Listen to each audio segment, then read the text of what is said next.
Hi friends, ring round classes channel में आपका स्वागत है। तो कैसे हैं? चलिए आज का वीडियो स्टार्ट करते हैं फ्रेंड्स। संस्कृत के पाठ 14 शास्त्रकारा के सब्जेक्टिव क्वेश्चन आंसर के साथ। तो इस चैप्टर का पहला प्रश्न है फ्रेंड्स, शास्त्र क्या है? पठित पाठ के आधार पर स्पष्ट करें। तो उत्तर हो जाएगा फ्रेंड्स, शास्त्र का अर्थ ज्ञान का शासक या निर्देशक तंत्र है। ठीक है फ्रेंड्स, शास्त्र होता है फ्रेंड्स एक प्रकार का शास्त्र, आप विधा बोल सकते हैं जिससे हमें ज्ञान की प्राप्ति होती है। एक होता है फ्रेंड्स शस्त्र, ठीक है, शस्त्र जो युद्ध में उपयोग किया जाता है फ्रेंड्स, और शास्त्र जो होता है फ्रेंड्स ज्ञान अर्जन के लिए उपयोग किया जाता है। तो आप लोगों को क्लियरली शस्त्र और शास्त्र समझ में आ गया होगा। मनुष्यों के कर्तव्य और अकर्तव्य विषयों की शिक्षा देता है कि मनुष्य को क्या करना चाहिए फ्रेंड्स और क्या नहीं करना चाहिए। इसकी शिक्षा फ्रेंड्स हमें शास्त्र देता है। शास्त्र को ही आजकल अध्ययन विषय कहते हैं। आज अध्ययन विषय फ्रेंड्स हमारा शास्त्र ही है। पश्चिमी देशों में शास्त्र को अनुशासन कहा जाता है। सांसारिक विषयों में अनुरक्ति अथवा विरक्ति नित्य मानव रचित कृतियों के द्वारा मानव को जो उपदेश दिया जाता है फ्रेंड्स उसको शास्त्र कहा जाता है। शास्त्र नित्य वेद रूप या मानव रचित ऋषियों आदि द्वारा प्रणीत है। ठीक है, ये जो शास्त्र है फ्रेंड्स ये खुद मानव द्वारा रचित है या ऋषियों के द्वारा रचित है। ठीक है, ये दोनों लोगों के द्वारा रचित है फ्रेंड्स। अगला प्रश्न है, वेदांग शास्त्र कितने और कौन कौन है? इनके क्या उद्देश्य हैं? उत्तर देगा फ्रेंड्स, वेदांग शास्त्र 6 है। वे शिक्षा, कल्प, व्याकरण, निरूप, छंद और ज्योतिष। टोटल 6 को है फ्रेंड्स, शिक्षा, कल्प, व्याकरण, निरूप, छंद और ज्योतिष। शिक्षा उच्चारण प्रक्रिया का ज्ञान करती है और कल्प सूत्रात्मक कर्मकांड ग्रंथ है फ्रेंड्स, और व्याकरण जो है वर्ण, शब्द और वाक्य आदि का अध्ययन कराता है। और निरुक्त जो है फ्रेंड्स, निरुक्त का कार्य है वेद का अर्थ का बोध कराना। वेद जो 4 वेद हैं फ्रेंड्स, ऋग्वेद, सामवेद, यजुर्वेद और अथर्ववेद, उसके अर्थ का बोध कराता है हमारा निरुक्त। और छंद सूत्र ग्रंथ है जो ज्योतिषी वेदांग ज्योतिषी ग्रंथ है। ठीक है फ्रेंड्स, तो आप लोग क्लियरली ये बात समझ में आ रही होगी। अगला प्रश्न है, शास्त्रकारा पाठ का 5 वाक्यों में परिचय दें। उत्तर हो जाएगा फ्रेंड्स, यह नवनिर्मित संवादात्मक पाठ है जिसमें प्राचीन भारतीय शास्त्रों तथा उसके प्रमुख रचयिताओं, ठीक है, का परिचय दिया गया है फ्रेंड्स। इसमें सभी शास्त्रों के रचयिता का नाम दिया गया फ्रेंड्स। इसमें भारतीय संस्कृति निधि के प्रति जिज्ञासा उत्पन्न होगी, यही इस पाठ का उद्देश्य है। इस वार्तालाप का उपयोग कक्षा में हो सकता है। अगर आप लोग फ्रेंड्स इस चैप्टर का ऑब्जेक्टिव क्वेश्चन करना चाहते हैं तो हमारे प्लेलिस्ट में फ्रेंड्स हमारे चैनल पर इसका ऑब्जेक्टिव क्वेश्चन चैप्टर वाइज है। ठीक है, तो आप लोग उसमें देख सकते हैं। उसमें सभी शास्त्रों के जनक का नाम दिया गया है फ्रेंड्स। उसमें टोटल 14 से 15 शास्त्रों के, ठीक है, रचयिता का नाम दिया गया है। आप लोग क्लियरली उस वीडियो को देख करके याद कर सकते हैं। अगला प्रश्न है फ्रेंड्स, शास्त्रकारा पाठ के आधार पर शास्त्र की परिभाषा दे। उत्तर हो जाएगा फ्रेंड्स, सांसारिक विषयों से आसक्ति या विरक्ति, अस्थायी, अस्थायी या कृत्रिम उपदेश जो लोगों को देता है उसे शास्त्र कहते हैं। आप लोग को हम पहले ही बता चुके हैं फ्रेंड्स, यह मानव के कर्तव्य और अकर्तव्य का बोध कराता है कि मानव को क्या करना चाहिए और क्या नहीं करना चाहिए। यह ज्ञान का शासक है फ्रेंड्स। आजकल अध्ययन विषय को भी शास्त्र ही कहा जाता है। पाश्चात्य देशों में अनुशासन को ही शास्त्र कहते हैं फ्रेंड्स। पाश्चात्य देशों मतलब पश्चिमी देशों में। अगला प्रश्न है फ्रेंड्स, वेद रूप शास्त्र और कृत्रिम शास्त्र में क्या अंतर है? ठीक है, जो वेद रूप शास्त्र फ्रेंड्स जैसे आपका हो गया ऋग्वेद, सामवेद, यजुर्वेद और अथर्ववेद, और जो कृत्रिम शास्त्र फ्रेंड्स इन दोनों में क्या अंतर है? तो उत्तर हो जाएगा फ्रेंड्स, जो शास्त्र ईश्वर प्रदत्त है, नित्य है, ठीक है, उस शास्त्र को वेद रूप शास्त्र कहते हैं। ईश्वर प्रदत्त का मतलब होता है फ्रेंड्स जो अजन्मा है। आज तक ये नहीं क्लियरली हो पाया फ्रेंड्स कि ऋग्वेद और सामवेद के रचयिता कौन है। ठीक है, इसको अजन्मा माना जाता है फ्रेंड्स कि संसार के साथ ही इस वेद की उत्पत्ति हुई थी। ठीक है, इसलिए इसको ईश्वर प्रदत्त शास्त्र भी कहा जाता है।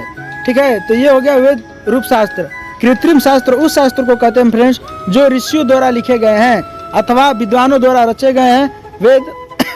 वेद रूप शास्त्र का उदाहरण है जैसे रामायण हुआ, कृत्रिम शास्त्र का उदाहरण। ठीक है फ्रेंड्स, रामायण कृत्रिम शास्त्र का उदाहरण है जिसको ऋषि वाल्मीकि जी ने लिखे थे। अगला प्रश्न है फ्रेंड्स,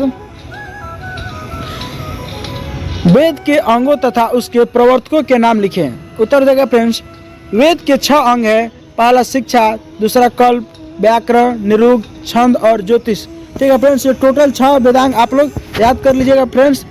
शिक्षा अंग उच्चारण प्रक्रिया का बोध कराता है। इसके प्रवर्तक पाणिनि जी हैं फ्रेंड्स। संस्कृत के जनक पाणिनि जी को ही माना जाता है फ्रेंड्स। ठीक है। कल्प अंग में सूत्रात्मक कर्म कांड के बारे में बताया गया फ्रेंड्स। पूरे पूजा पाठ और विधि विधान के बारे में मंत्रों का उसमें संकलन है, जिसके प्रवर्तक बोधायन, भरद्वाज, गौतम, वशिष्ठ और आदि जितने भी ऋषि मुनि हैं फ्रेंड्स, इसके प्रवर्तक हैं। ठीक है, अर्थात इसके अलग अलग काव्यों के रचयिता हैं। व्याकरण अंग के प्रवर्तक पाणिनि जी हैं। निरुक्त वेद अर्थ का बोध कराता है फ्रेंड्स।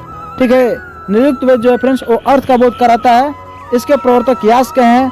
छंद अंग सूत्रात्मक है फ्रेंड्स, जिसके प्रवर्तक पिंगल जी हैं तथा ज्योतिषी अंग का प्रवर्तक लखदर जी हैं। ठीक है, तो आप लोग की ये बातें क्लियरली समझ में आ रही होगी फ्रेंड्स, इसमें कुछ है नहीं। अगला प्रश्न है, भारतीय दर्शन शास्त्रों तथा उनके प्रवर्तकों की चर्चा करें। उत्तर हो जाएगा फ्रेंड्स, भारतीय दर्शन शास्त्र 6 गो हैं। कितने हैं? 6 है। सांख्य दर्शन के प्रवर्तक कपिल जी हैं। योग दर्शन के प्रवर्तक पतंजलि जी हैं।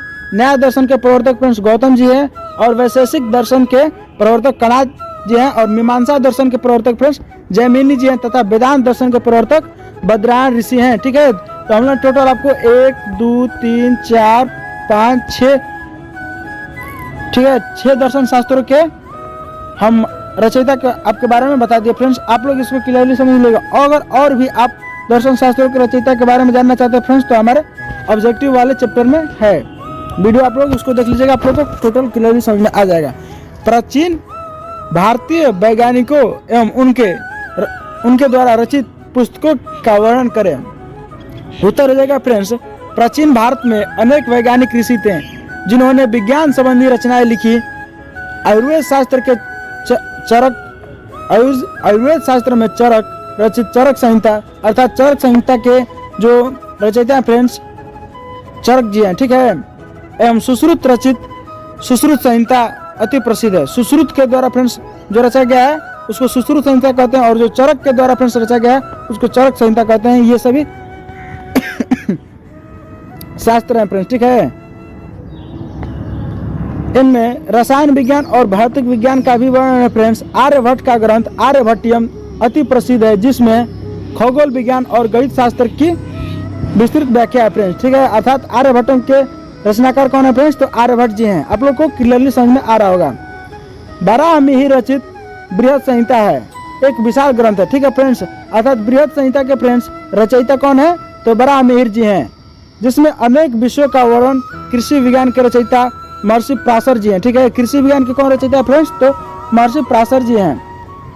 इसमें वैज्ञानिक कृषि का वर्णन किया गया है कृषि विज्ञान में। आप लोग क्लियरली समझ में आ रहा होगा। अगला प्रश्न है, शास्त्रकारा पाठ में प्रश्नोत्तर शैली क्यों अपनाई गई है? उत्तर हो जाएगा फ्रेंड्स, भारतवर्ष में शास्त्रों की बहुत बड़ी परंपरा है।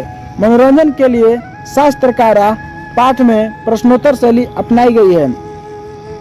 अगला प्रश्न है फ्रेंड्स, शास्त्रकारा पाठ में शास्त्रों के प्रवर्तकों का वर्णन क्यों है? तो उत्तर हो जाएगा फ्रेंड्स, भारत प्राचीन काल में ज्ञान के क्षेत्र में आगे था। ठीक है फ्रेंड्स, अब भले टेक्नोलॉजी के मामले में फ्रेंड्स भारत थोड़ा कुछ जापान और अमेरिका जैसे देशों से थोड़ा पीछे हो गया है, लेकिन फिर भी फ्रेंड्स प्राचीन काल में ये हमारा सबसे आगे था फ्रेंड्स। विज्ञान दर्शन के क्षेत्र में यह विश्व को ज्ञान देता था। प्राचीन शास्त्र मात्र पूजा एवं कर्म कांड तक ही सीमित नहीं था, इसलिए शास्त्रकारा पाठ में फ्रेंड्स प्राचीन शास्त्रों एवं उसके प्रवर्तकों का वर्णन किया गया है। कि आप ये मत समझिए कि भारत में सिर्फ देवी देवताओं का पूजा ही प्राचीन काल में होता था, नहीं फ्रेंड्स। भारत देश में देवी देवताओं के पूजा के साथ साथ यहाँ पर इतनी समृद्धि थी फ्रेंड्स कि जितनी समृद्धि पूरे देश में नहीं थी उस समय।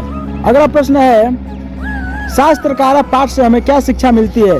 उत्तर हो जाएगा फ्रेंड्स, प्रस्तुत पाठ में लेखक ने बताया है कि भारतवर्ष में शास्त्रों की महती परंपरा प्राचीन काल से ही चली आ रही है।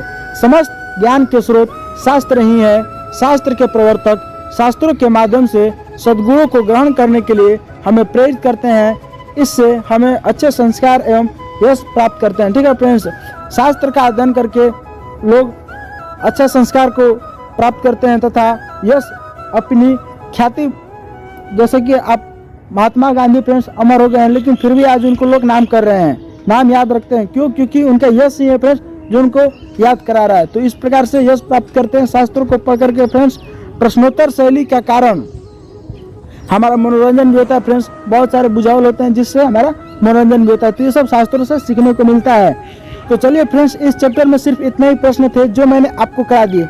अगर आप इसी प्रकार की और भी वीडियो देखना चाहते हैं तो आप हमारे चैनल को सब्सक्राइब कर लीजिए फ्रेंड्स, जिससे हमारे हर वीडियो का नोटिफिकेशन आपके पास पहुंच जाएगा। अगर आपको ये वीडियो फ्रेंड्स थोड़ा सा भी अच्छा लगा हो तो आप इसे लाइक कीजिए और अपने दोस्तों के साथ भी शेयर करें। मिलते हैं फ्रेंड्स अगले वीडियो में, तब तक के लिए धन्यवाद।